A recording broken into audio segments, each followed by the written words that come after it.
Tov, on se retrouve Bezrat Hashem quelques jours avant le jour de Tisha B'Av et c'était très important de réviser les halachot qui concernent Tisha B'Av qui tombe un dimanche.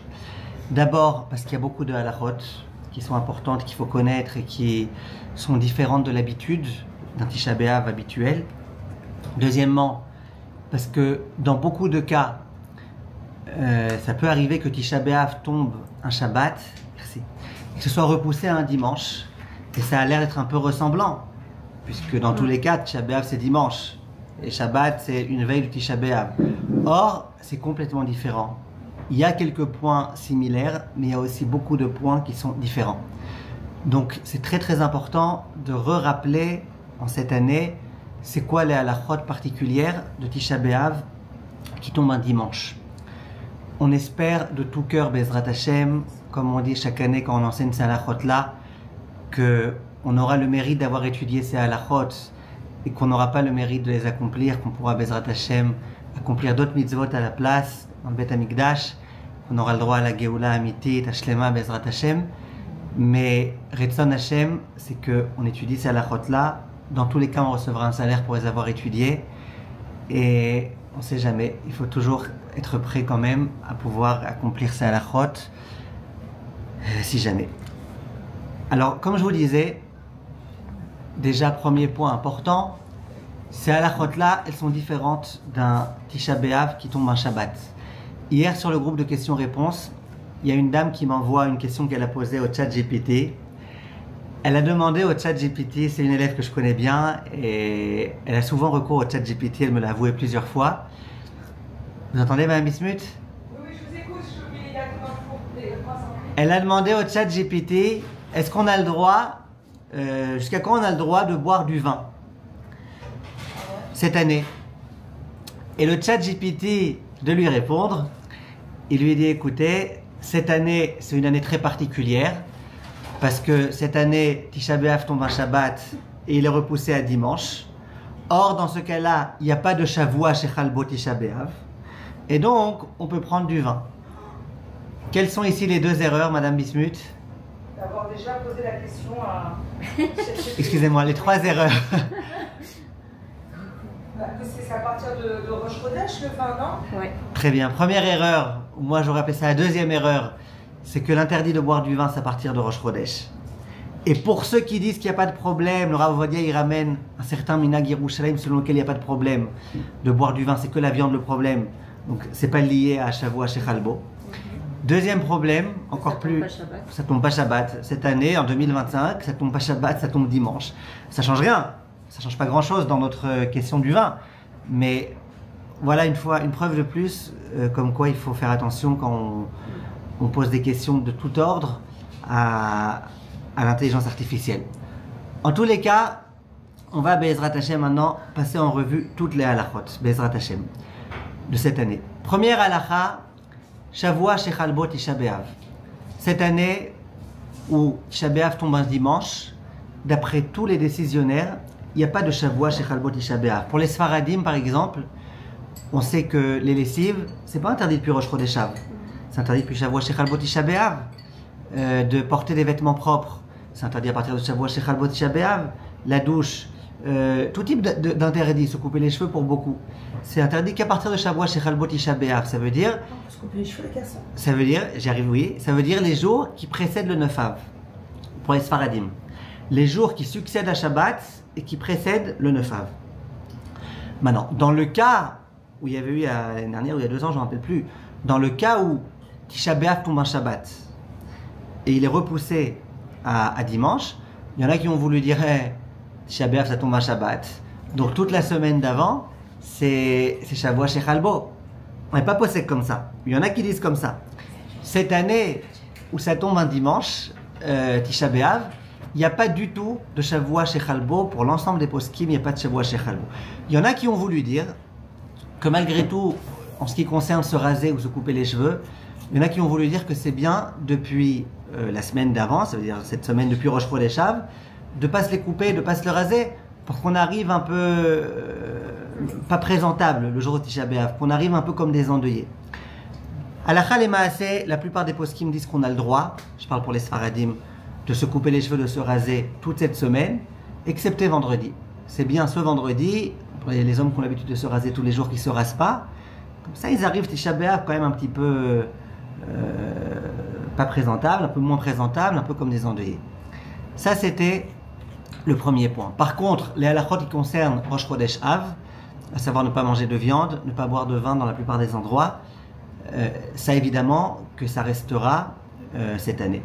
Autre halakha qui est à partir de Rosh Chodesh Av, Mema'atim Besimcha.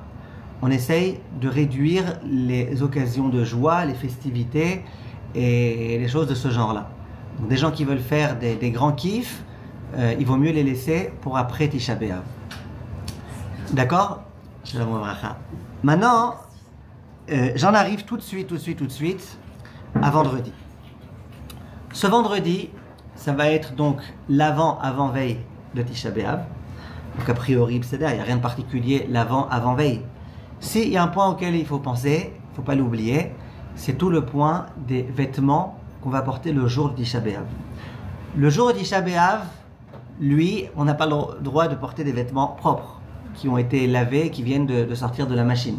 Donc cette semaine, on n'a peut-être pas Shavua Shechal Bo Tisha B'Av, mais on a quand même Tisha B'Av. Ça, c'est resté.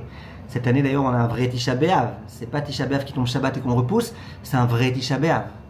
Donc, on n'aura pas le droit, Tisha B'Av, de mettre des vêtements complètement propres. D'autre part, il y en a qui auraient dit, c'est quoi le problème? Je laisse ma tenue de Shabbat. Et puis voilà, je l'ai déjà portée pendant toute une journée. Elle s'est déjà salie. Ma belle chemise de Shabbat, il y a déjà de la sueur qui a pu rentrer à l'intérieur. Très bien. Réponse non. Tu n'as pas le droit de Tisha B'Av de mettre des beaux vêtements de Shabbat.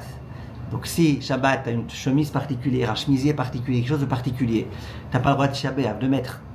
C'est pour ça qu'on rappelle à tout le monde, le vendredi, avant l'entrée de Shabbat, de porter les vêtements qui compte porter le jour de Tisha B'Av pendant au moins une petite demi-heure. Et de cette façon-là, à Tisha B'Av, il pourra, Bezrat Hashem, porter ses vêtements qu'il aura déjà portés la veille de Tisha B'Av. Et de cette façon-là, d'une part, le jour de Tisha B'Av, il ne portera pas des vêtements complètement propres. D'autre part, il ne portera pas les vêtements de Shabbat. Que se passe-t-il si quelqu'un a oublié? Il a oublié... Et maintenant, il se rappelle, Motzei Shabbat, ça y est, on rentre en plein Tisha B'Av, il a oublié. Est-ce qu'il vaudra mieux qu'il porte ses beaux vêtements de Shabbat pendant Tisha B'Av? Ou est-ce qu'il vaudra mieux qu'il prenne des vêtements maintenant tout propres de semaine, mais tout propres? Le Rav Ben Sion Abba Shaul, il dit, il vaut mieux porter les vêtements de Shabbat mais sales que de porter des vêtements tout propres.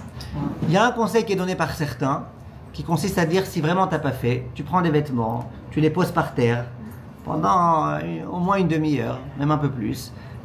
Si tu es vraiment pressé, tu piétines dessus un peu pour bien le chiffonner. Et comme ça, c'est un vêtement qui n'est pas propre. Il vient de sortir de par terre. Donc c'est un vêtement qui n'est pas propre. Ça, c'est les préparatifs importants le jour de vendredi. Et maintenant, les vêtements qu'on portera pendant Shabbat. Ce Shabbat, qui va être Shabbat Chazon, qui va être la veille de Tisha B'Av, on porte des vêtements tout à fait normaux, les vêtements de Shabbat. Même chez les Ashkenazim, où il y a tout type de discussion, la plupart des Ashkenazim, ils s'accordent pour dire qu'on peut mettre les vêtements de Shabbat, pendant le Shabbat de Shabbat Chazon, bien que c'est des vêtements qui sont propres, bien qu'ils ont été lavés avant, bien que tout ce que tu veux, on aura le droit de porter des vêtements propres le jour de Shabbat.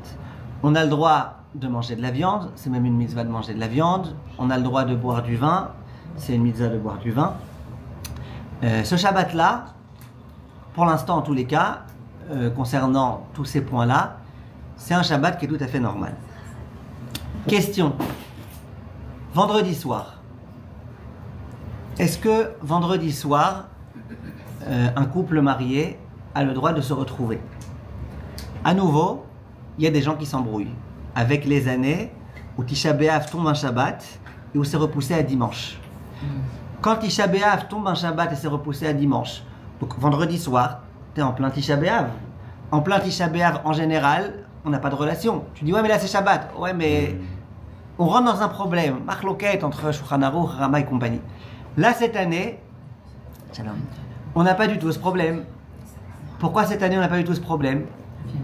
Parce que cette année, c'est la veille de Tisha B'Av. On a vu nulle part dans les poskim que la veille de Tisha B'Av, on n'a pas le droit d'avoir des relations. La nuit de Tisha B'Av, on n'a pas le droit. La veille ou l'avant-veille, ou pendant les 9 jours, ne me dites pas je suis mahmir, moi je fais pas, je suis mematim et simcha. Non, il n'y a pas. Donc, en particulier, on sait très bien que le fait d'avoir des enfants, c'est quelque chose qui rapproche la venue du Mashiach. Bref, il y a beaucoup de choses. Donc là, on veut vraiment rapprocher le Mashiach, le Beth Amikdash. Donc il n'est pas question d'éviter. Donc cette année, où vendredi soir, ça va être que Erev Tisha B'Av et non pas l'El Tisha B'Av, pour l'ensemble des poskim, il n'y a aucun problème d'être ensemble. On peut être ensemble, c'est mieux d'être ensemble. Il n'y a strictement aucun problème. Maintenant, j'arrive à Shabbat après-midi. Donc vendredi soir, on a compris, tout est normal. On mange, on boit normalement, on dort normalement, on ne sépare pas les lits, tout va bien. Maintenant, qu'est-ce qui se passe le Shabbat après-midi? Donc Shabbat matin, on va prier une petite fila normale. Shabbat après-midi. Alors, premièrement, il y a une question qui se pose. Est-ce qu'on a le droit d'étudier la Torah normalement? Vous savez qu'à Tisha B'Av, c'est interdit d'étudier la Torah de façon ordinaire, le jour de Tisha B'Av. Le jour de Tisha B'Av, on n'étudie pas la Torah de façon naturelle. Ça veut dire que si quelqu'un il aimerait étudier des halachot le jour de Tisha B'Av, des halachot qui le réjouissent, c'est interdit. Le jour de Tisha B'Av, la seule chose qu'on a le droit d'étudier, c'est soit des choses qui ne réjouissent pas, par exemple les keynotes de Tisha B'Av, par exemple le texte de la Gemara dans Masechet Gittin où on relate la destruction du Beth Amikdash, par exemple les lois du deuil, par exemple, il y a des choses qui ne réjouissent pas, ou qui attristent. À Tisha B'Av, on a le droit d'étudier des choses qui ne réjouissent pas. Les choses qui réjouissent, on n'a pas le droit. Je me rappelle encore, c'était je crois il y a 2 ans, il y a un rav qui donnait un cours de Daf Yomi et il a dit à tout le monde, bon alors demain, Bezrat Hashem, on ne pourra pas faire le shiur de Daf Yomi le matin parce que, de Tisha B'Av parce que c'est avant Chatzot. Après Chatzot, Bezrat Hashem, voilà. Chatzot c'est à 13h, ou un truc comme ça. On fait le shiur de Daf Yomi à 13h. Alors après j'étais le voir en discrétion, je lui ai dit mais on n'a pas étudié le Daf Yomi Shabbat. Il dit non, c'est après Chatzot. Je dis, pas Shabbat, Tisha B'Av, excusez-moi. Tisha B'Av. Je lui dis, mais on n'a pas le droit d'étudier le Daf Yomi à Tisha B'Av, c'est de la Gemara, c'est pas des dapim là qui sont des dapim qui attristent. Il m'a dit, ok, mais on fait après Chatzot. Je lui ai dit, alors il n'y a aucune différence. Après Chatzot, il y a les différences qu'on peut s'asseoir sur un banc. Il y a, mais on n'a pas le droit, de la même façon qu'on n'a pas le droit après Chatzot de mettre des chaussures en cuir. De la même façon, on n'a pas le droit après Chatzot de. Il y a des fois, on se trompe dans la ville coutume tunisienne. Ouais, mais c'est pas se tromper, c'est un minag. On allait acheter des vêtements après Chatzot pour. On commence à faire des choses en venue de la Géoula. Je me rappelle que Rav Eliaou, il avait parlé de ça, que qu'il. Enfin, je me souviens plus maintenant, la mâche Bamilim Shelo, mais Yesh Beze Inyan. Ok, en tout cas, c'est de nettoyer la maison, de commencer à préparer. Nettoyer la maison, c'est autre chose. Nettoyer la maison, ça bémet, il n'y a pas de Yissour après Chatzot. Mais moi, je parle de choses qui sont vraiment assourot, qui font partie des halachot Tisha B'Av. Chaussures en cuir. Les lavim, c'est interdit. C'est pas un lave, mais de manger après Chatzot, on n'a pas le droit. De boire, on n'a pas le droit. D'étudier la Torah, on n'a pas le droit. Donc, il m'avait remercié beaucoup. Hein, merci beaucoup, tu m'as sauvé. Donc, on va pas étudier la Torah Tisha B'Av. Mais de là, elle continue à faire le limoud sur le Hevel encore après Chatzot. Oui. Aussi. Oui. Donc encore une fois, attendez. On prépare la Géoula et les hommes ils continuent avec les télim au niveau de. Très bien, une seconde. Venez pour l'instant, on se concentre sur ce qui concerne cette année. Cette année, donc excusez-moi, encore une fois. En général, à Tisha B'Av, on n'a pas le droit d'étudier la Torah. La Torah proprement parlée, je ne parle pas maintenant de dire des télim, c'est des tfilot, c'est des supplications, ou pas mal de poskim autorisent de les lire. Là, je parle de l'étude de la Torah. Donc en général, Tisha B'Av n'a pas étudié la Torah. Vient le Rama et il dit, je parle toujours en général, après on arrive à cette année, et il dit en général, non seulement le jour où Tisha B'Av on n'étudie pas la Torah, mais déjà la veille de Tisha B'Av, après Chatzot, on n'a pas le droit d'étudier la Torah. Comme ça le Rama il dit, ça veut dire que si Tisha B'Av ça tombe un mercredi soir, et bien mercredi en journée, à partir de Chatzot, midi et demi, quelque chose comme ça, il faut regarder dans le calendrier, on n'a pas le droit d'étudier la Torah. Pourquoi, dit le Rama, on n'a pas le droit d'étudier la Torah déjà la veille de Tisha B'Av? Pour 2 raisons. Première raison, c'est que si tu étudies la Torah la veille de Tisha B'Av, eh ben, la joie de l'étude de la Torah, elle va continuer à t'accompagner pendant quelques bonnes heures. y compris à l'entrée de Tisha B'Av. Or, Tisha B'Av, il faut être dans la rasra. Deuxième problème, tu risques de continuer à penser à ces divrei Torah. Donc même pendant Tisha B'Av, tu vas continuer à penser, attends, comment on va résoudre le problème du Rabbi Akiva hier? Ah super, j'ai une réponse. Tu vas penser à cette étude de Torah pendant Tisha B'Av. Or, Tisha B'Av, penser à des divrei Torah, c'est quelque chose d'interdit. Donc vient le Rama, Rabbi Moshe Isserles, et il dit, tu sais, pendant Tisha B'Av, évidemment que c'est interdit, mais même la veille du Tisha B'Av, on interdit déjà. Il y a un Rav, plusieurs Rabbanim, je répète, je parle pour l'instant des années ordinaires, qui se sont opposés aux propos du Rama et qui lui ont dit, attends, où tu as trouvé ça dans la Gemara? Où tu as trouvé une référence à ça? Où? Vas-y, montre-moi, tu montres une référence, j'accepte. Où tu as trouvé ça, toi, le Rama? Tu inventes des choses de ta tête. Ok, c'est logique de dire que la joie, elle continue, mais tu es quand même en train de parler de la mitzvah la plus importante de la Torah, des mots de Torah. Ta mot de Torah Keneged Kulam. Tu prends la mitzvah la plus importante de la Torah, pendant plusieurs heures, tu dis aux hommes, arrêtez d'étudier votre Torah normale, parce que, et tu n'as aucune référence, aucune source à ça. Donc, il y a beaucoup de poskim qui ont dit au Rama, écoute Rama, s'il te plaît, non, on n'est pas d'accord avec toi. Si quelqu'un peut étudier avec le même entrain, le même engouement, les halachot qui attristent, comme les halachot normales, et donc il n'y aura pas de bitul Torah, d'accord? Mais si quelqu'un n'est pas capable, ne lui fait pas fermer la Gemara. Mais le Rama, lui, il s'entête à dire si. Moi, je pense que la veille du Tisha B'Av, on n'a pas le droit. Question cette année.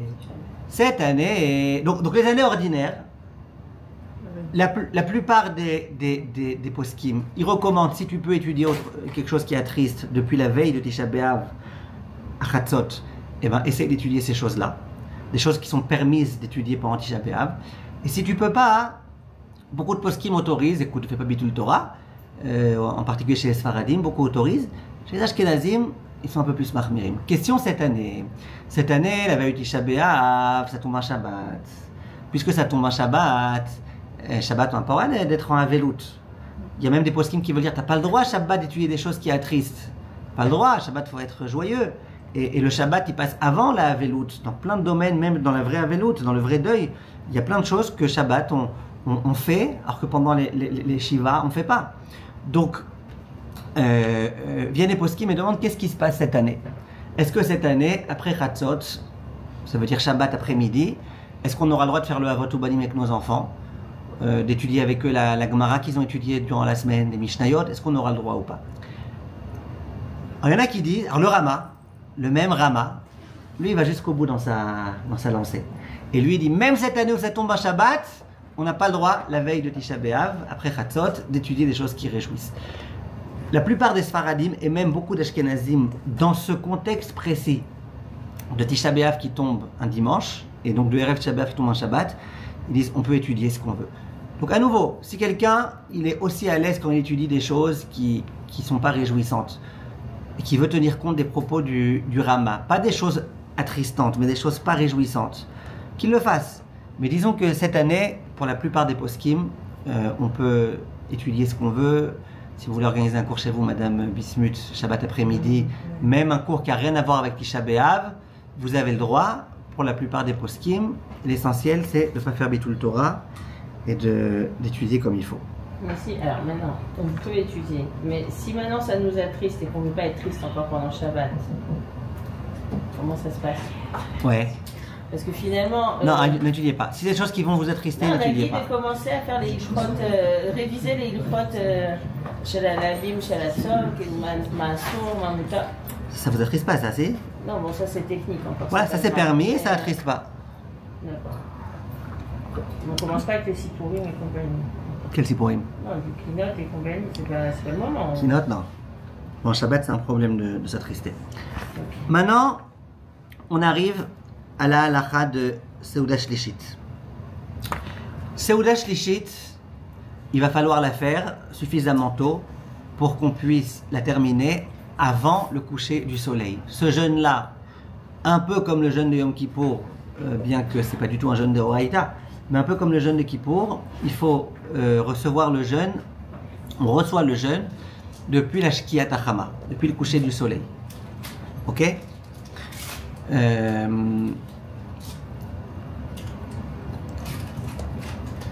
Kippour c'est Deoraita, donc il y a aussi Tosefet, Yom Kippourim. Là il n'y a pas de Tosefet, mais Yom Shanet. Kippour, Tisha B'Av, il faut donc avoir fini la Seuda Shlishit avant le coucher du soleil. Donc, dans beaucoup de Bate Knesiot, bien que souvent le Shabbat après-midi, ils font mincha très tardivement, cette année, ils organisent des mincha un peu plus tôt, parce que vous savez qu'il faut faire Seuda Shlishit, la Khatrila, après avoir procédé à mincha. Et donc, c'est bien d'avoir fait d'abord mincha, après de procéder à Seuda Shlishit, et d'avoir suffisamment de temps pour terminer. Cette Seuda Shlishit, viennent les décisionnaires et ils disent, Shulchan Aruch, que c'est une Seuda Shlishit qui doit être digne de ce nom, à savoir, on mange ce qu'on veut. C'est pas comme chaque année où Seuda Mafseket, on mange qu'un plat. Là, on peut manger 10 plats si on veut. On peut dresser sa table, dit le Shulchan Aruch, comme les festins qu'organisait Shlomo Amelech le roi. Un repas royal, c'est l'expression pour montrer que il n'y a aucune retenue concernant le plaisir qu'on peut avoir dans la consommation. Et les décisionnaires, ils disent plus que ça. Ils disent, même si toi, jamais à Seuda Shlishit, tu manges de la viande. Si tu veux cette année manger de la viande pour Seuda Shlishit, tu as le droit. Tu veux manger du poisson, de la damrout, tu as le droit. Cette Seuda Shlishit, bien que c'est une veille de Tisha B'Av, mais c'est Seuda Shlishit. Donc, on a le droit de manger, on doit manger des bonnes choses. Il n'est pas question, Chas v'Shalom, dans cette Seuda Shlishit, de manger par terre. C'est une Seuda Mafseket qui est de Shabbat. Donc, on n'est pas par terre. On fait zimoun si on a mangé 3 hommes ensemble. On peut manger autant de plats qu'on veut. On boit du vin. Tout ça, c'est des choses qu'il faut connaître. Il y a des décisionnaires qui disent, le Magen Avraham, il ramène au nom d'un des Rishonim qui s'appelait le Rokeach. Je ne crois pas qu'il était pharmacien, mais il s'appelait le Rokeach. Le Rokeach, il disait que malgré tout, il faut qu'il y ait une certaine retenue. Ça veut dire que ce n'est pas le moment de faire maintenant des blagues. Tu veux faire des blagues en général à table, à Seuda Shlishit et tout, fais des blagues. Mais là, c'est pas le moment, tu es quand même en veille de Tisha B'Av. Donc d'une part, tu honores le Shabbat, tu montres pas de comportement de avelout, de deuil. D'autre part, malgré tout, une certaine retenue, ne te lâche pas complètement. Il faut quand même faire attention. Est-ce qu'on a le droit de chanter? Disent les décisionnaires, on a le droit de chanter. En partie, même si les gens, même des gens qui chantent jamais à Seuda Shlishit cette année, qui veulent chanter, ils ont le droit.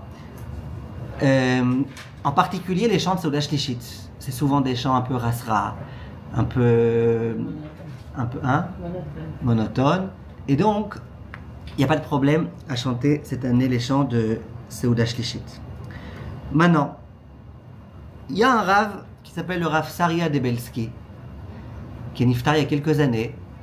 On le ramène souvent, ce Rav, dans le contexte de Purim et Shulash, ou dans le contexte de Tisha B'Av qui tombe un Shabbat, ou qui tombe un dimanche. Parce qu'il a écrit des livres, justement, sur ces cas très précis. Des petits livres assez fins, sur ces cas un peu bizarroïdes. Et c'était hier c'est son Yahrzeit, il est décédé, hier c'est son Yahrzeit. Et lui, il dit, et tout le monde ramène en son nom, et la vérité, moi, je comprends pas. Il dit, non seulement il faut avoir fini le repas à Seuda Shlishit, avant la Shkiat HaChama, mais il faut aussi avoir fait Maïm Acharonim avant la Shkiat HaChama. Pourquoi? Parce qu'à partir de la Shkiat HaChama, on n'a plus le droit de se laver, d'être en contact avec de l'eau. Or, si jamais tu fais après, Maïm Acharonim, c'est avec de l'eau. Donc tu vas devoir te rincer les doigts. Donc c'est un problème. Tout le monde ramène ce psaque, et moi je ne comprends pas ce psaque. Je comprends pas, mais on peut quand même faire Netilat. Alors voilà. Pourquoi je ne comprends pas ce psaque? Parce que Maïm Acharonim, on le fait pas pour le kiff, on le fait pour ne pas, on le fait pour une raison de halacha. Même à Yom Kippour, le matin, on se rince un peu les mains. Je comprends vraiment pas. Alors, j'ai regardé la référence qu'il ramène. Il ramène un sefer qui s'appelle Tisha B'Av Beshabbat. Je l'ai trouvé nulle part. Même dans Tzar HaChochma, j'ai pas trouvé ce livre. Donc, j'ai pas pu voir. J'aime pas critiquer tant que j'ai pas vérifié. Peut-être qu'il a des arguments très, très costauds. Maintenant, ce qui m'a rassuré, c'est que même lui, il dit que si t'as pas réussi à faire Maïm Acharonim avant la Shkia, c'est pas grave, fais quand même. Donc ça m'a rassuré. Donc Aniré, il veut dire si tu peux faire avant, pourquoi tu ferais après, un truc comme ça. En tous les cas, tout le monde ramène ça. Bien que je comprends pas, tout le monde ramène ça. Donc il faut avoir procédé à tout ça avant la Shkiat HaChama, avant le coucher du soleil. Là, il y a un point intéressant que... Alors, il y a 2 points. Premier point, il y a beaucoup de gens qui vont se dire, écoute, Seuda Shlishit, Seuda Mafseket. Il y a beaucoup de gens qui vont dire écoute, il faut beaucoup manger. Mangez beaucoup, demain c'est le jeûne. Mangez beaucoup, n'oubliez pas de boire, buvez beaucoup. Et après vous allez avoir soif demain. Demain c'est un jeûne difficile. Alors, voilà, il faut savoir que les poskim ils disent qu'il n'y a aucun problème de manger beaucoup parce que demain c'est le jeûne. Si on pense que c'est bien de manger beaucoup. Il n'y a aucun problème à le penser dans son cœur ou dans sa tête. À se dire je mange beaucoup parce que. Aucun problème, zéro problème. Le seul problème c'est de le dire. Un peu comme disent les décisionnaires, quelqu'un Shabbat qui veut dormir parce que le lendemain il a une journée très chargée. Il a le droit de se reposer tout Shabbat s'il veut, en l'honneur du lendemain. Évidemment c'est dommage pour son Shabbat, il passe à côté du Shabbat, mais il n'y a pas d'interdit de dormir. Il n'y a pas d'interdit de penser je dors pour avoir des forces demain. Irurim mutarim. Le problème c'est quoi? C'est de le dire. Ne dis pas je vais dormir pour avoir des forces pour demain parce que ça rentre un petit peu dans le cadre de Hachana. Donc là pareil, on peut dire, on peut manger particulièrement, mais de dire on va manger beaucoup pour avoir plus de force demain, ça il faut éviter de le dire. Si ça nous sort de la bouche par erreur, ça nous sort. Même à nos enfants et tout, on ne peut pas leur dire buvez, buvez, demain c'est jeune. Il faut que la bouteille, je fais. Voilà, par exemple, ou alors on leur boit beaucoup. On leur pense à boire, n'oublie pas de boire, mais ils vont comprendre, ils sont pas. Les bismuth, ils sont pas. Ils sont pas chra. Alors, ça c'était. Oui, maintenant un autre point. Ça, je l'ai vu. Ça, je l'ai vu. Ça, je l'ai vu dans. Un rave qui s'appelle le Rav Pinchasi. Il avait sorti il y a quelques années quand c'est tombé dans un cas pareil, un dimanche. Ou un Shabbat, je ne me rappelle plus, il avait parlé de ce cas-là.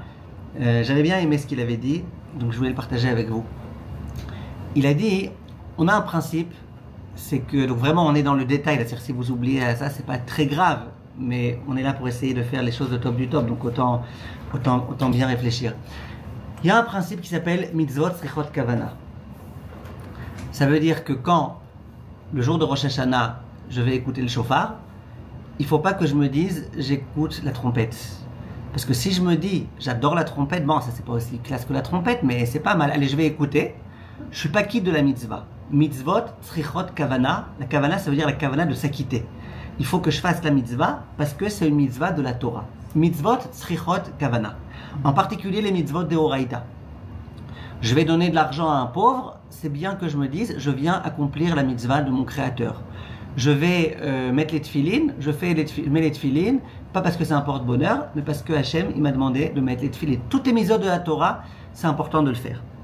Je vous rassure, si un homme écoute le shofar à Rosh Hashanah, et qu'il a oublié d'avoir cette kavana, on devrait dire, mais t'es pas quitte. Mitzvot srichot kavana, c'est-à-dire que sans kavana, t'es pas quitte. Il y a un raf qui s'appelle le Chaye Adam, il dit, vous inquiétez pas. En général, quand quelqu'un, le jour de Rosh Hashanah, il va écouter le shofar, c'est pas parce qu'il aime la trompette. Implicitement, c'est parce qu'il vient accomplir la mitzvah. Donc c'est vrai qu'il lui mieux valu qu'il ait la kavana explicite. Je viens accomplir la mitzvah, mais même s'il ne l'a pas eu, implicitement on considère que pourquoi tu as été accomplir cette mitzvah-là? Pourquoi tu as été jusqu'au Beth Knesset pour écouter le shofar? Pourquoi tu as mis tes tefillin ce matin? Il y a bien une raison. Donc même si tu n'as pas eu ta kavana explicite, implicitement, on interprète ton intention comme étant une intention d'accomplir la mitzvah. Vient le Rav Pinchasi et dit quelque chose de très intéressant. Il dit quand on vient manger les seudot Shabbat, et quand on vient manger en particulier la seuda shlishit, eh ben c'est une mitzvah. Donc c'est bien d'avoir la kavana, d'accomplir la mitzvah. Je viens pas manger stam pour manger, je viens manger parce qu'Hachem m'a donné l'ordre. Maintenant, que se passe-t-il quand quelqu'un n'a pas cette kavana? On dit bon, il n'a pas la kavana, mais implicitement on imagine qu'il a accompli la mitzvah parce que c'est Shabbat et qu'il faut faire des repas Shabbat, en particulier quand on est en hiver et qu'on n'a pas faim du tout à Seuda Shlishit, en particulier quand on amène exprès 2 pains. Pourquoi tu amènes 2 pains? En général, tu n'amènes pas 2 pains. Donc, on interprète l'intention de la personne comme si son intention c'était de vouloir accomplir la mitzvah.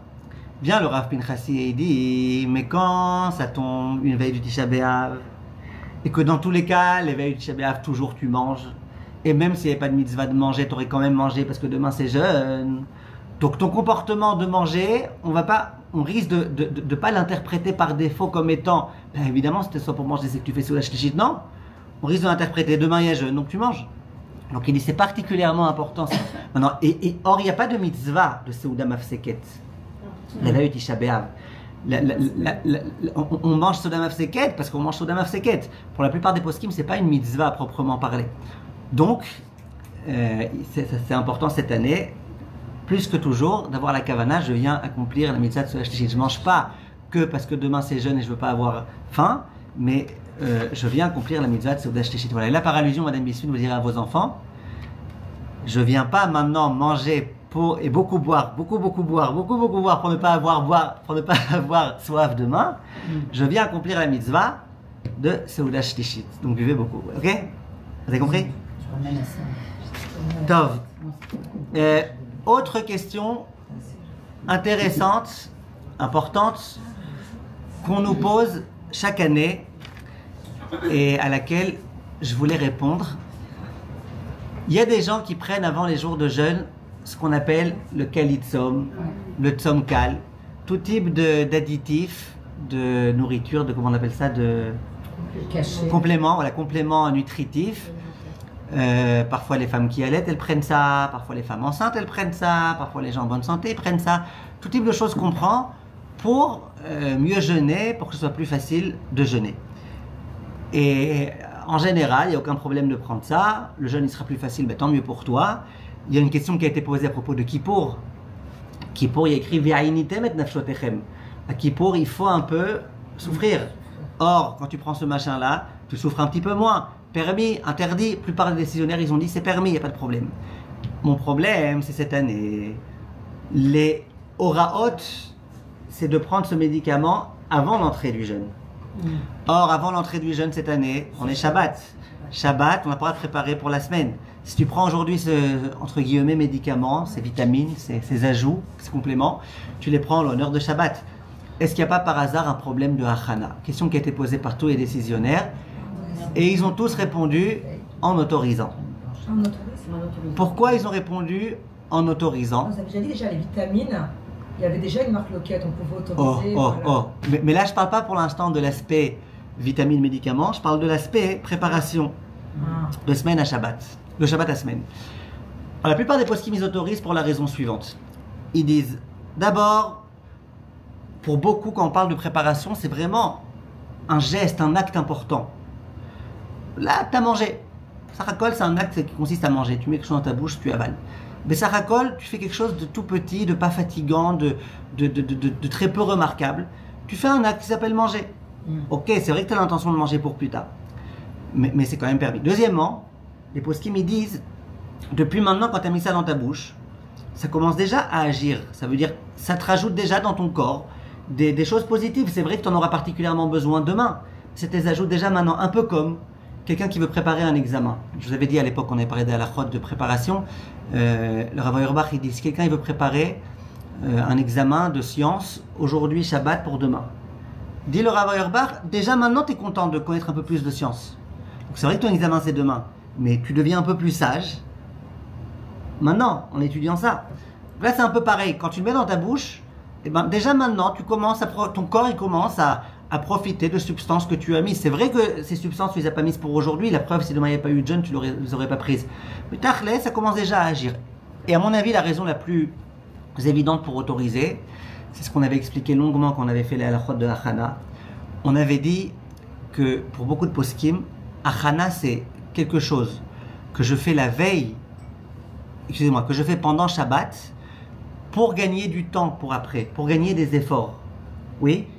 La raison pour laquelle je viens faire ma vaisselle pendant Shabbat et je ne la laisse pas pour Motzei Shabbat, c'est parce que comme ça, je gagnerai une demi-heure. Motzei Shabbat. Donc, tu es vraiment en train de préparer le Shabbat pour la semaine. N'est-ce pas? Par contre, ce médicament, ça se prend les veilles de jeûne. Ça se prend. C'est pas que je le prends la veille parce que je veux économiser pendant le jeûne de devoir faire l'acte de mettre dans ma bouche. C'est pas ça. C'est que ça se prend les veilles de jeûne. Et puis, en dehors de ça, pendant le jeûne, j'ai pas le droit de le prendre. Donc la façon normale de le prendre, c'est de le prendre la veille. Donc ça, il n'y a pas de problème. Maintenant, Madame Bismuth, elle pose une bonne question, ou elle donne une bonne réponse. Elle dit, on n'a pas le droit de prendre des médicaments Shabbat. Laisse tomber maintenant Achana. Ok, il n'y a pas de problème de Achana, il n'y a pas de problème de préparation. On n'a pas le droit de prendre des médicaments Shabbat. Alors sur ça, elle répond, Madame Bismuth, la chose suivante. Pendant Shabbat, c'est vrai qu'on n'a pas le droit de prendre des médicaments. Évidemment, on parle de personnes qui ne sont pas malades. Les personnes qui sont malades, elles doivent prendre des médicaments. Mais des personnes qui sont en bonne santé, elles ne doivent pas prendre des médicaments. Question, les vitamines. Est-ce que ça rentre dans le cadre de médicaments ou pas? Beaucoup de poskim, en particulier séfarades, disent non. Les vitamines, ce pas des médicaments. On a interdit les médicaments, on n'a pas interdit les vitamines. Les poskim ashkénazes, le Magen Avraham, lui il dit si, même les vitamines, ça vient quand même pour renforcer ton corps, ça vient quand même pour te donner un peu plus de force. C'est un petit peu la même logique que les médicaments. Donc les ashkénazim, ils sont pas très pour les vitamines. S'il y a des cas de nécessité, bien sûr, on prendra. Si dans tous les cas on prend tous les jours, on prendra. Mais de prendre de façon ponctuelle une vitamine, ils sont pas très pour. Alors quel est le conseil que les ashkénazim y donnent pour prendre le kalitsom? Ben, c'est le même conseil que même les sfaradim y donnent pour prendre des vrais médicaments. Quand on veut prendre un vrai médicament, mais qu'on n'est pas encore dans le cadre de cholé shenafal le mishkav, de malade. Alors il y a un conseil qu'on avait donné quand on avait parlé de la chod des médicaments, je vous le répète tout de suite. Il s'agit avant Shabbat de prendre le médicament, de bien le piler, de le mettre dans un jus d'orange, dans un verre d'eau, dans un yaourt, dans quelque chose. On fait tout ça avant Shabbat. Le jour de Shabbat, donc tu es ashkénaz, tu veux prendre ton kalitsom, et ben tu bois ton jus d'orange. Chez Akol Niabit Varo, tu bois ton jus d'orange. Et ce faisant, tout est résolu. Pourquoi tout est résolu? Je vous le redis très vite, bien que c'est un peu long, mais je vous le redis très vite. Parce que les gens de l'extérieur, ils ne voient pas que tu es en train de prendre un médicament, ils pensent que tu bois du jus d'orange. Et donc ils ne vont pas en venir à piler des médicaments. Le problème des médicaments, c'est qu'à l'époque, les médicaments, on les faisait en pilant des végétaux. Et c'est un problème de tochen. D'accord? Donc on dit, si tu prends des médicaments, les gens ils vont venir pendant Shabbat à être tochen. Là, les gens qui vont me voir prendre un jus d'orange, ils vont pas se dire il est tochen, ils vont se dire il prend un jus d'orange.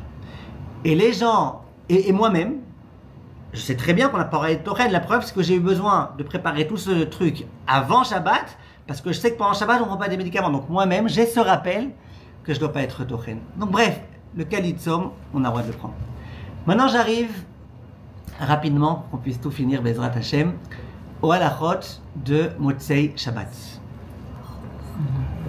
Motzei Shabbat, à partir d'Ashkia, comme on a dit, on rentre dans le jeûne. On n'a plus le droit de manger, on n'a plus le droit de boire. À partir du coucher du soleil, on n'a plus le droit de se laver. On rentre dans Tisha B'Av. Le problème, c'est qu'on est encore pendant Shabbat. Comment on fait pour les chaussures? Comment on fait pour les vêtements? J'ai plus le droit d'avoir mes vêtements de Shabbat, il faut que je mette maintenant des vêtements sales. Est-ce que c'est kavod pour Shabbat de mettre des vêtements sales? Non. Or, on est encore dans Shabbat. Alors, la conclusion des poskim, c'est de dire d'abord, ça retenait, que Shabbat, ça a la préséance sur Tisha B'Av. L'honneur de Shabbat, il a la préséance sur le devoir d'être en deuil pendant Tisha B'Av. La preuve, quand Tisha B'Av tombe un Shabbat, on repousse le jeûne. Donc, si quelqu'un me dit, moi, je ne veux pas me prendre la tête, qu'est-ce que vous me conseillez? C'est quoi la halacha?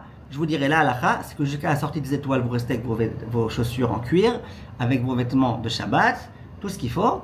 Et quand la nuit tombera, quand les 3 étoiles sortiront, là vous direz Baruch Hamavdil ben Kodesh Lechol, et là vous mettrez vos chaussures en plastique, vos chaussons, etc. Maintenant, le Rav Auerbach et le Rav Ben-Zion Abba Shaul, à propos des chaussures, ils disent nous on a mieux à proposer. On a un petit peu mieux à proposer. C'est vrai que c'est comme ça à la halakha, mais on a un peu mieux. Celui qui veut mieux faire. Il y a beaucoup de gens qui à la maison, ils se promènent en chaussettes. Même pendant Shabbat, ils sont plus à l'aise qu'avec les chaussures. Il dit donc, dès que la shkia arrive, retire tes chaussures. Pas tu mets tes chaussures 2 semaines. Non, juste tu retires tes chaussures, tu restes en chaussettes, en pantoufles. Les choses que tu aimes bien mettre en général et qui sont permises à Tisha B'Av, comme ça. T'as pas été mezalzel dans Shabbat, puisque plein de Shabbat tu te promènes comme ça à la maison. Donc t'as pas été mezalzel dans Shabbat. Tu dis pas à voix haute. Je mets ça parce que maintenant c'est plus Shabbat, c'est Tisha B'Av. Tu dis pas ça à voix haute. À voix basse, tranquillement, implicitement. Tu retires tes chaussures de Shabbat et tu restes en pantoufles. Et voilà. Et quand la nuit tombera, là tu mettras tes chaussures de deuil. Ce conseil-là, on ne le donnera pas pour les vêtements. On ne va pas rester tout nu pendant plusieurs minutes. Donc pour les vêtements, on restera avec les vêtements de Shabbat. En malasot. On ne va pas exprès se mettre en pyjama. Ça fait vraiment. Donc on restera. Ça c'est un conseil pour les chaussures, pas pour les vêtements. Pour les vêtements, on attend la sortie de Shabbat et là on les change. Maintenant, la Havdalah, c'est très très important de bien comprendre un point. La Havdalah cette année, la Havdalah ça se fait sur du vin. Il y a deux Havdalot. Il y a Atachon Antanu, quand on prie à Tfila de Harvit, on dit Atachon Antanu. Et il y a la Havdalah sur un verre de vin. Atachon Antanu, évidemment qu'on le dira. Motzei Shabbat, on rentre dans Tisha B'Av, il fait déjà nuit. Dans la Hamida, on essaie de ne pas oublier de dire Atachon Antanu. Maintenant, la Havdalah sur le verre de vin, on ne pourra pas la faire, pour les gens je parle qui vont jeûner, jusqu'à dimanche soir. Donc dimanche soir, on fera la Havdalah sur le vin, à nouveau pour les gens qui jeûnent. Pour les gens qui jeûnent, on fera la Havdalah dimanche soir. Maintenant, comment on va faire les travaux interdits? Vous voulez faire le Shabbat après, dimanche après Chatzot, vous voulez faire des choses, mais comment vous faites les travaux interdits? Pour faire les travaux interdits, on se repose sur la Havdalah qui consiste à dire Baruch HaMavdil Ben Kodesh Techol. On ne dit pas le nom d'Hachem, on dit juste Baruch HaMavdil. Vous voulez mieux faire penser le nom d'Hachem dans votre cœur, Baruch HaMavdil Ben Kodesh Techol. Vous voulez encore mieux faire, vous dites Baruch HaMavdil Ben Kodesh Techol, ou Venor Lechosher, ou Ben Israël, Amim Ben Yomashim, Shetim Amaase, Baruch HaMavdil Ben Kodesh Techol. Mais en tout cas, il ne faut pas prononcer le nom d'Hachem, c'est pas la vraie Havdalah. C'est juste une Havdalah qui me permet de pouvoir faire des melachot. De toute façon, les melachot, on les fait à partir de Motzei Shabbat, puisqu'on va devoir allumer la lumière, l'éteindre. C'est pour ça que je vous dis. Donc à Motzei Shabbat. C'est pas jusqu'au lendemain. Je vous dis, toute melacha que vous voulez faire, ça veut dire à Motzei Shabbat, vous devrez dire Baruch HaMavdil Ben Kodesh Techol pour devoir faire toutes les melachot. On ne va pas faire la bougie et tout ça. Très bien. La bougie. La bougie, on avait déjà vu ensemble plusieurs fois que la bougie, c'est quelque chose qui a rien à voir avec Motzei Yom Tov ou avec Motzei Shabbat. Ça a à voir à quoi? Adam Arishon qui a découvert le feu un samedi soir. Donc, que tu bois du vin, que tu bois pas de vin, que ta vraie Havdalah elle soit ce soir, elle soit demain, ça change strictement rien. Samedi soir, on allume un feu, on fait Baruch Hashem Elokeinu melech haolam borei meorei ha'esh. Maintenant, dans les synagogues, les hommes qui vont à la synagogue ou les femmes qui iraient, dans les synagogues, la coutume c'est de faire cette bracha juste avant de lire Echa. En général, on éteint les lumières dans les synagogues au moment où on lit Echa. Et donc, on allume les bougies. On va vraiment profiter de la lumière de la bougie. Donc avant de profiter de la lumière de la bougie, c'est bien de dire Baruch borei meorei ha'esh. Avec le nom d'Hachem, la vraie bracha de borei meorei ha'esh. Et en général, on allume, on fait passer le nerf un peu autour de tout le monde, que tout le monde puisse profiter de la bougie et faire la bracha. Donc les hommes, ils vont le faire en fait au Bet HaKnesset. Ah, au Bet HaKnesset. Donc nous, on le fait avec les enfants alors. Et vous, si vous êtes à la maison, et vous le faites quand vous voulez, au moment où c'est Motzei Shabbat, vous allumez une bougie, vous dites Baruch Atah Hashem Elokeinu melech haolam, borei meorei ha'esh, et vous le faites. Si quelqu'un a oublié de le faire samedi soir, est-ce qu'il pourra le faire dimanche soir, le borei meorei ha'esh? Non. Le feu a été découvert samedi soir par Adam Arishon et pas dimanche soir. Donc c'est que samedi soir, ni dimanche matin, ni dimanche soir, ni que samedi soir. Il ne faut pas oublier de le faire. Pareil à Atachon Antanu. Si quelqu'un a oublié de faire Atachon Antanu, Motzei Shabbat, il ne le fera pas dimanche soir dans la Hamida. C'est vraiment quelque chose qu'il faut faire ce samedi soir. Maintenant, très bien. Les Bessamim. Attendez. Laissez-moi juste aller dans l'ordre que je voulais, comme ça on n'oublie rien. Donc ça c'est en ce qui concerne la Havdalah de samedi soir. La Havdalah elle consiste uniquement pour les gens qui vont jeûner à dire Baruch HaMavdil Ben Kodesh Techol et à faire la bracha sur le feu. Et la vraie Havdalah, elle sera dimanche soir. On prendra un verre de vin, même pour les Ashkenazim, même pour les Ashkenazim qui jusque-là ne voulaient pas prendre du vin et tout. Dimanche soir, excusez-moi, on prendra un verre de vin et on ne fera pas tous les psukim d'avant, ça y est écrit dans les poskim, tous les Rishon et Tzion, tout ça on ne dit pas. On commence directement par la Havdalah, Sabri Maranan, Baruch Atah Hashem Borei Peri HaGefen, Borei meorei ha'esh, on ne fait pas, c'est dimanche. Les Bessamim, on ne fait pas. Les Bessamim, c'est quelque chose qu'on fait pour ravigorer l'âme, pour que l'âme ne soit pas trop triste. C'était Motzei Shabbat, quand on est pendant Tisha B'Av, si sois triste, tu as raison d'être triste. Donc il n'y a pas de Bessamim. Maintenant, Motzei Shabbat, il n'y a pas de Bessamim non plus. L'âme elle est triste. Alors zéro. On a le droit de sentir les Bessamim pour certains. Certains poskim disent qu'on a le droit de faire cette bracha de Borei Bessamim ou Borei Bessamim. D'autres disent que non, c'est une marloquette. Mais même ceux qui disent oui, pas dans le cadre de la Havdalah. C'est une institution qui a été faite pour que l'âme, elle soit pas trop triste, et à Tisha B'Av, elle doit être triste. Maintenant, j'en arrive tout de suite aux personnes, et ça c'est très très fréquent, il y a des personnes qui peuvent pas jeûner. Qui peuvent pas jeûner parce qu'elles sont malades, qui peuvent pas jeûner parce que leur médecin il leur a interdit de jeûner, qui peuvent pas jeûner parce que c'est des femmes qui sont dans des grossesses à risque, qui peuvent pas jeûner parce qu'il y a eu des antécédents. Bref, il y a des personnes, une femme qui peut pas jeûner parce qu'elle vient d'accoucher il y a 3 jours, il y a 10 jours, il y a une femme qui allait, elle a un bébé qui est pâle. Il y a des cas de femmes ou d'hommes auxquels on dit vous n'avez pas le droit de jeûner, vous ne devez pas jeûner. Alors là, ce qui se passe, et moi je le dis qu'à Seder, quand quelqu'un cette année m'appelle et me demande est-ce que je dois jeûner dans mon cas ou pas, à chaque fois que je dis tu jeûnes pas, ou à chaque fois que je dis écoute tu commences à jeûner mais peut-être tu devras casser, à chaque fois je dis si tu casses, d'abord tu dois faire quoi? La Havdalah. On n'a rien le droit de manger ou de boire tant qu'on n'a pas fait une vraie Havdalah. Le samedi soir, votre mari n'est pas encore rentré à la maison, vous n'avez pas encore fait la Havdalah, vous voulez allumer la lumière, vous faites Baruch HaMavdil, ça suffit. Mais manger, interdit. Que de l'eau, vous avez le droit de boire, rien d'autre. On n'a rien le droit de manger ni de boire, à part de l'eau, tant qu'on n'a pas fait la Havdalah. Donc, c'est quelqu'un qui doit manger vendredi soir, samedi soir, ou dimanche en journée, qui fasse la Havdalah. Cette Havdalah, est-ce qu'on la fait sur du vin ou pas? Alors, beaucoup de poskim ashkenazim m'ont dit, écoute, ne te moque pas du monde, ça fait déjà 9 jours que tu ne bois pas du vin, et maintenant, à Tisha B'Av, tu vas boire du vin? Non? Alors quoi? En fait, sur Shechar Medina. Shechar Medina, ça peut être de la bière. Shechar Medina, ça peut être voilà, du Tropicana, du Prigat, ça, du Prigat, 100% jus d'orange. Ça peut être café au lait pour certains, mais pas du vin. Le Rav Ben Sion et le Rav Ovadia Yosef, eux, ils disent non, c'est vrai qu'en général on ne boit pas de vin, mais là tu bois le vin pour la mitzvah, tu ne bois pas pour ton kiff. La mitzvah, les khatrila de faire la Havdalah, c'est sur du vin ou du jus de raisin. Donc tu fais sur du vin ou du jus de raisin. Et c'est pas grave que ce soit le jeûne.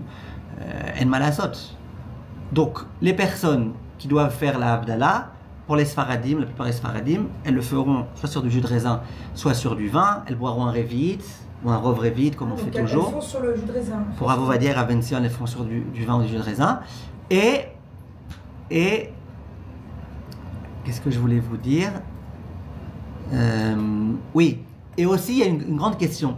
Si quelqu'un sait qu'il pourra réussir à tenir le jeûne samedi soir, mais que dimanche, à partir de 10h du matin, ça va être dur, est-ce qu'il fait malgré tout d'office la Havdalah Motzei Shabbat, ou est-ce qu'il fait dimanche, au moment où il va devoir avoir vraiment faim?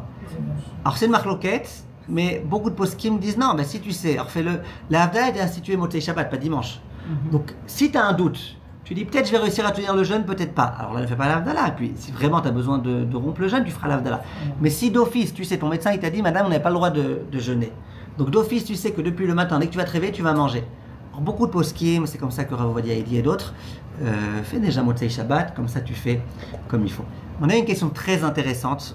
On ne pourra pas s'étendre sur le pourquoi et le comment, mais juste au moins que vous le sachiez. Comment elle fait la cette personne qui doit manger?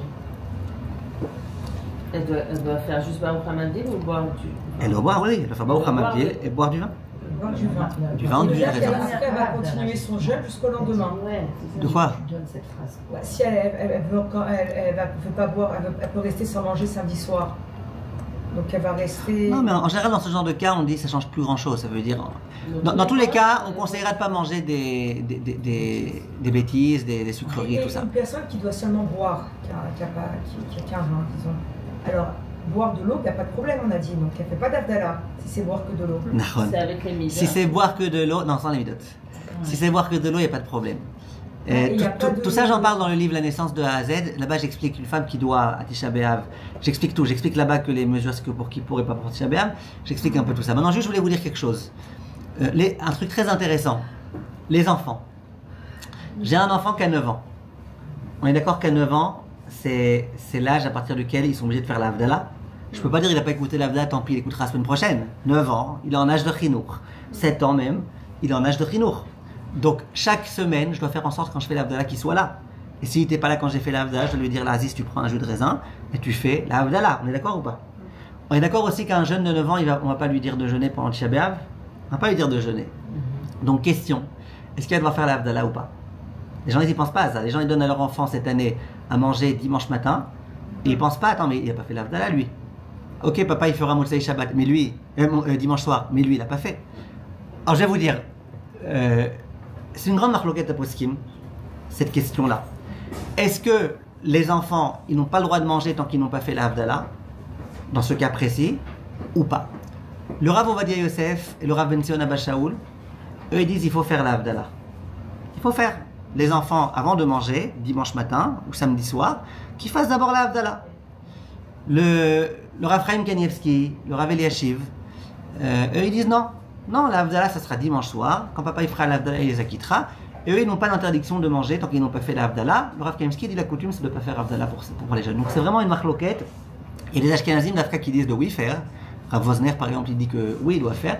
Grande marloquette, que ça prendrait un peu de temps d'expliquer le pourquoi et le comment. Donc sachez qu'il y a deux opinions et que ça dépend. Maintenant, juste, je termine avec... Mais c'est pas à 9 ans qu'ils peuvent commencer à s'entraîner pour les jeunes aussi? Non, 9 ans, c'est beaucoup trop petit. Aujourd'hui en particulier, c'est beaucoup trop petit. Les jeunes, ils sont... Non, la guide, ils sont très contents s'ils ont passé la nuit sans avoir bu un verre d'eau. Ok, hors que la nuit. Hors que la nuit, qu'il fasse la Havdalah s'il veut, dimanche matin. Maintenant, je finis avec le dernier point. Le Beth Amikdash, comme on sait, il a été détruit. Il a commencé à être détruit le 9 Av, mais ça a continué le 10 Av. Donc, grande question, à partir de quand tous les interdits sont levés? Tous les interdits de viande et de vin et compagnie. Alors écoutez bien, on a ici une marloquette, et ça c'est comme chaque année. Hein. Là je vous dis rien de particulier maintenant pour cette année, ça c'est comme chaque année. Pour les Sfaradim, le vin et la viande, ça va rester en vigueur jusqu'à dimanche soir. Jusqu'à dimanche c'est Tchab B'Av, jusqu'à lundi soir. Dimanche c'est le 9 Av, lundi c'est le 10 Av, lundi toute la journée, ni viande ni vin. La nuit tombera, on aura le droit de prendre la viande et le vin. Par contre, les autres interdits, la douche, la lessive, préparer les bagages pour aller se promener et compagnie, tout ça on a le droit à partir de... non, dès dimanche soir. Dès dimanche soir, les Sfaradim, on a le droit. Les Ashkenazim, eux d'une part ils sont plus mahmirim que nous, d'autre part ils sont plus mekilim que nous. Les Ashkenazim, ils disent la viande et le vin, c'est jusqu'à Chatzot. Lundi jusqu'à Chatzot. Lundi jusqu'à midi et demi, 1h, c'est lundi jusqu'à Chatzot. Donc là, ils sont plus mekilim que nous. Puisque nous, on dit que c'est jusqu'au soir qu'on n'aura pas le droit de prendre la viande et du vin. Par contre, où est-ce qu'ils sont plus mahmirim que nous? Eux, ils disent que tous les interdits, ils ne seront levés que le lendemain à Chatzot. C'est-à-dire que pour eux, vin et autres interdits, tout est égal. On n'a pas le droit. C'est-à-dire que quelqu'un qui dit, ça fait déjà 9 jours, je ne me suis pas douché, laisse-moi maintenant me doucher, ça y est, dimanche soir, laisse-moi me doucher. Non, on ne te laissera pas de se doucher. Pourquoi? Pour un Ashkenaz, je parle. Tu prends un Ashkenaz, il faut attendre demain midi. Et là, encore une fois, vous avez vu, Madame Bismuth, encore une fois, vous avez vu en quoi ce cas-là, il est différent du cas de Tisha B'Av qui tombe un Shabbat. Quand Tisha B'Av tombe un Shabbat, qu'il est repoussé au dimanche. Dimanche, on est le combien? Le 10. Donc, dès que dimanche est fini, c'est fini, tu peux faire ce que tu veux. Puisque même manger de la viande, même boire du vin. Vous avez compris? Donc c'est pour ça que c'est très important de ne pas s'embrouiller entre ces deux cas qui se ressemblent énormément. Les halakhot sont différentes entre Shabbat, Tisha B'Av qui tombe un Shabbat, ou Tisha B'Av qui tombe un dimanche. Bien qu'il y ait des points qui sont ressemblants. Est-ce que vendredi soir, à table, on pourrait avec les enfants leur parler de secours? Il vaut mieux pas. Vendredi soir? Oui. Ouais, on peut. Ça attriste pas. Ah, voilà, on peut leur... C'est des choses dont on a le droit d'étudier et que... Voilà, pareil, juste une seconde. Le Shabbat après la Shkia et avant la tombée de la nuit. Dit le Rav Eliashiv, on a le droit de rester assis sur des chaises. C'est pas bien de s'asseoir par terre, de rester debout. Pour l'étude de la Torah, quelqu'un m'a interrogé. Moi, je pense que le mieux, entre la Shkia et la tombée de la nuit, c'est d'étudier des choses qui réjouissent pas, mais qui attristent pas non plus. Comme ça, on s'acquitte de tout, si on veut étudier. En Algérie, ils mangent à la sortie du jeûne. Ils mangent de la viande. Qui ça? Mon père, par exemple, il mange de la viande. Il a reçu quand c'était en Algérie que c'était qu'il valait bien de manger de la viande. D'affaire. Que je connais pas.